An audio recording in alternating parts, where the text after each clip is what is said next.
Dear Ambassador, thank you very much for joining us, for joining Athens News Agency. Καλημέρα. Mr. Ambassador, Greece is in its sixth year of recession, and the first signs of an exit are in front of us. But at this critical stage, we see that Germany diffused a haircut of Greek debt. Why? What is, according to you, the best solution for Greece?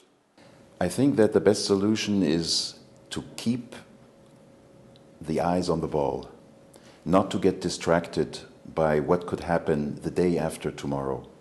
I think it is important now to continue with this program, which, as you said rightly, is showing signs of success. Yes, I agree completely that we have light at the end of the tunnel. There are signals that the economy is recovering.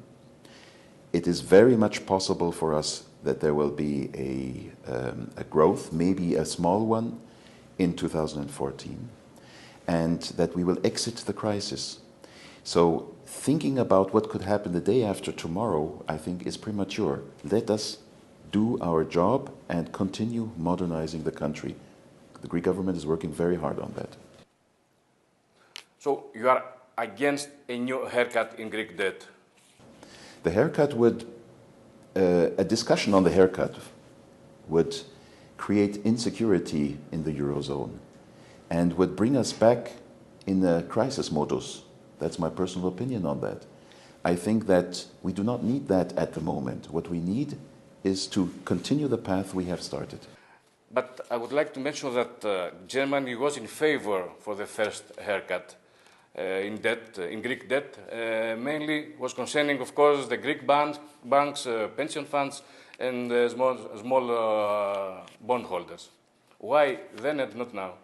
Well, you're absolutely right. The PSI has been done. I think that was an important step. But we have progressed since then. We have gone a lot further. The Minister of Finance says that he would be able to enter the market next year. I mean, these are signals of optimism and hope. We don't need, I think, at this moment to discuss about further haircuts. As you might probably know, the Eurogroup has decided in November last year that they will discuss the situation in Greece in 2013, and if there is a primary surplus, if the program is being implemented, then they will think about additional measures to relieve the debt pressure. But that's not where we are now. Now we see the finishing line in front of us, and I don't think that we should now start, once we see the finishing line, looking left and right and wondering what we can do next. Could you please tell us, Germany is ready for a third memorandum for Greece? It's basically a question which is hypothetical at the moment. We need to wait and see what is coming out of the recovery program. I think that the nature of any kind of additional assistance will depend very much upon the diagnosis of which will be done after 2013. That's during the coming year. The diagnosis will be how much have we achieved so far, what are the successes, what needs to be done, and then I think that the European partners will discuss whether additional measures are necessary. Mr. Ambassador, tell us about the German interest for investments in Greece. What about the energy sector? I think that the Greek-German business community is an important part of foreign investors here. I'm happy to say that many have decided to remain in the country. Some of them have even made investments in the days in these last 2 or 3 years of crisis. I think that there is a clear understanding that there is a potential here in Greece to do business, and that it would be a wrong decision to leave the country, especially now when we have this, let's say, somewhat more optimistic outlook. Are there any new plans for investments? I know that there are a number, especially in the area of renewables, there's a number of companies who are interested, solar and aeolian power. As you probably know, we are partners with Greece in the field of renewable energy. There has been an MOU which has been signed between the Greek government and the German government about cooperating in the field of renewable energy policy. I think that is going to bear fruit in the coming 12 months. And at the same time, regarding the classical sources of energy, the Bundestag has agreed on a Hermes Euler credit guarantee for up to 600 million euro, I think, for Ptolemaios 5, which is a lignite plant. If that all goes well, I think there are a number of technical questions which have to be addressed. If all goes well, this will be a big improvement of the energy situation in Greece. Would you please tell us about the prospects of Greek products in Germany?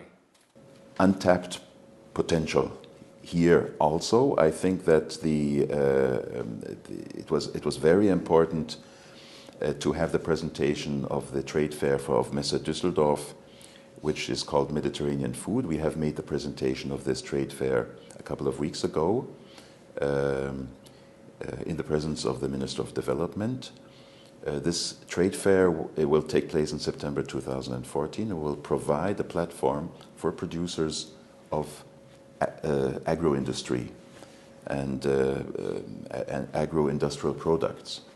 And the whole idea here is to open up the market in Germany and Europe further for Greek products, Greek high-quality products, which I think is a big strength of Greek products compared to other producers in the Mediterranean.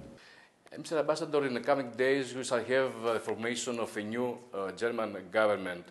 Many Europeans, many Greek also hopes that the participation of SPD in this government will contribute to loosen the fiscal pressure against Greece and also against the European South. Do you share this optimism? Well, as a civil servant, I'm not going to predict the outcome of the coalition negotiations. They will start right now, these days, and that's going to be a very detailed and thorough and probably also longish negotiations between the SPD and on the one side and the CDU-CSU on the other side on all fields, and that is going to be the basis of the government's policy for the next 4 years. So what they will agree upon regarding the policy in the on the fiscal side in the Eurozone and further developing integration in Europe, which is on the agenda of both parties, by the way, this remains to be seen. Mr. Ambassador, according to the polls, there is a rise of anti-German sentiments in Greece. What is your explanation?